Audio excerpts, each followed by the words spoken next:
Hey everyone, welcome back to my channel. So as you probably know, there's been a lot going on with the NHL as they continue their suspended season and trying to figure out what exactly the future holds for them. And obviously there's been all different types of scenarios and layouts in regards to if they will finish the regular season and the type of playoff format that could be. So assuming that the season does pick up at some point and that there is some type of playoff format put in place, which I really do think that will still happen. I don't see this season being canceled entirely, including playoffs, unless things truly get worse to the point where we're under a full quarantine for quite some time throughout North America. But I don't think that's going to be the case. So assuming that things pick up and that playoffs come around, regardless of the format they're in, I've really been thinking about guys that, assuming they make playoffs, because some of the guys I'll be talking about aren't necessarily in a playoff spot, assuming that they get in, how much of a difference maker they can be for their team throughout the rest of the remainder of playoffs and ultimately Stanley Cup contention possibly. So 4 players I emphasize were not necessarily ones that would be the stereotypical ones that you could pick some of the best players in the league. While all these players are notable, I think my reasoning is pretty strong for each of them, and it's not like I'm just picking the best players possible, because that really isn't the case. Ones that I see could definitely have an impact and maybe a more surprising one than one would expect from them. So starting off, I have Carter Hart for the Philadelphia Flyers. If there's one thing that I know about Alain Vigneault as a head coach currently for the Flyers, he really relies on his goaltending, and he's had very strong goaltending throughout his career as a head coach. If you look at the runs that he had with the Vancouver Canucks, especially when they went to the Stanley Cup with Alain Vigneault, Roberto Luongo was fantastic during that time, some of the best years of his career. And then you also look at the run they had with the New York Rangers. Henrik Lundqvist was in his prime, playing the best hockey of his career as well. So all those things factor in and really help rally around the team, because when you have a goaltender that can really step up, especially come playoff time, it brings a different mentality to the team, knowing that they have a guy that they can rely on. And if Carter Hart does that same thing going into this season's playoffs, then who knows what is going to happen with them. I think the Flyers have a very strong chance of having a deep run. It all goes in part of Carter Hart, but if he stands firm, even as a young goaltender as he is, if he stands firm and has a really strong playoff, then I can expect a lot coming out from them, even possibly Stanley Cup contention. But Hart, I think a lot will lie on him come playoff time, and I won't be surprised to see him really give his best effort yet, of course, and first experience during the playoffs can really be nerve-wracking for a young goaltender and player overall.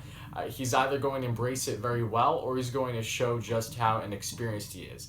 And with the type of team that he has in front of him, I think that he's going to play fantastic. Next, I have for the Vegas Golden Knights, I have Mark Stone.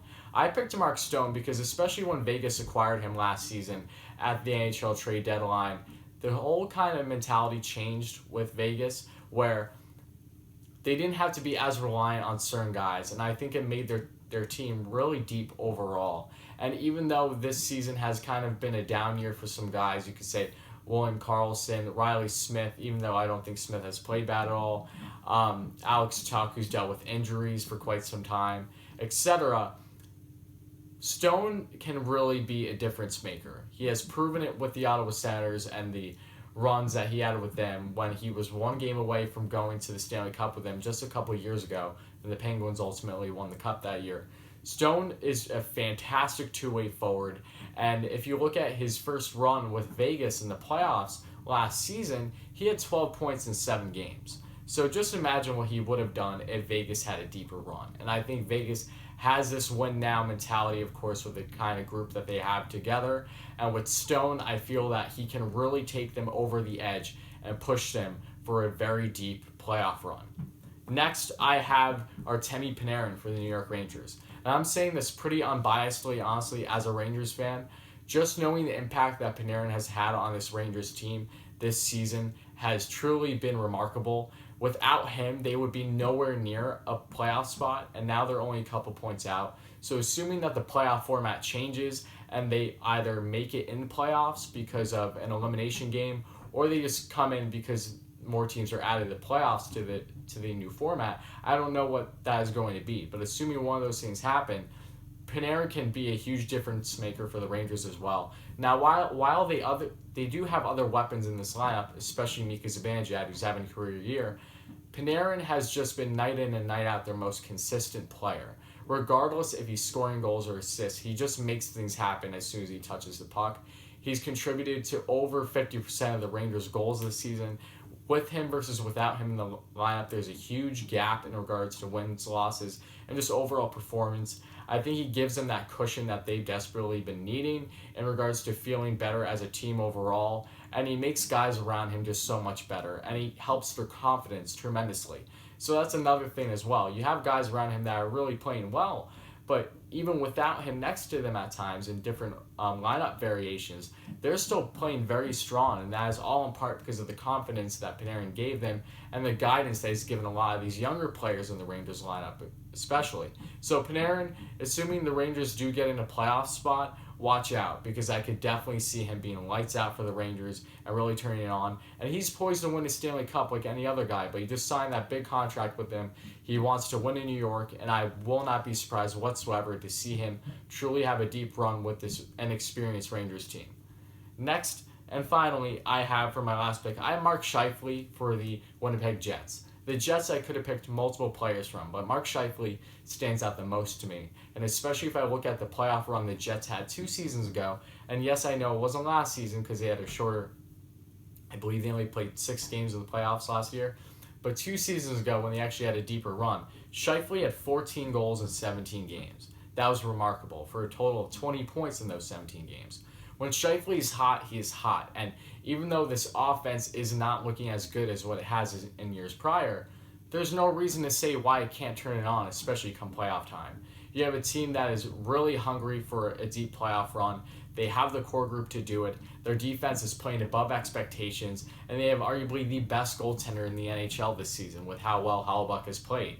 So all those things factor in, and Scheifele has really held his own as being the leader of this team. And while Blake Wheeler has been there for quite some time, Scheifele, in my opinion, is the biggest factor in this Winnipeg Jets lineup. His overall game, offensive, defensive, face-offs, whatever it may be, he's fantastic in all zones.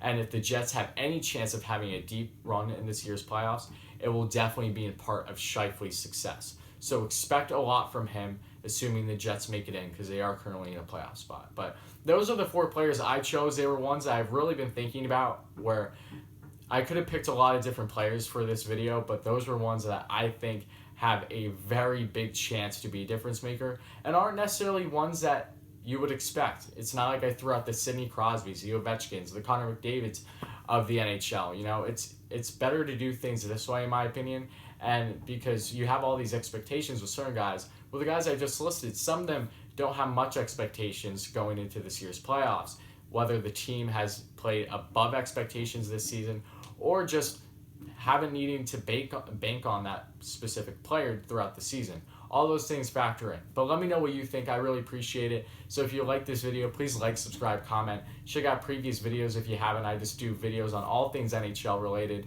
I really hope that you check them out and enjoy them. Please let me know in the comments below if you agree with my 4 players, and if you have your own 4-player list that's different than mine. I would really love to hear it. And let me know what you think can possibly be the situation for the NHL this season with a possible different playoff format. Is there a different one that you can expect to see? So please let me know all those things. I'd really appreciate it. So that's it for this video. Thank you all so much for watching, and I will be back in a day or 2.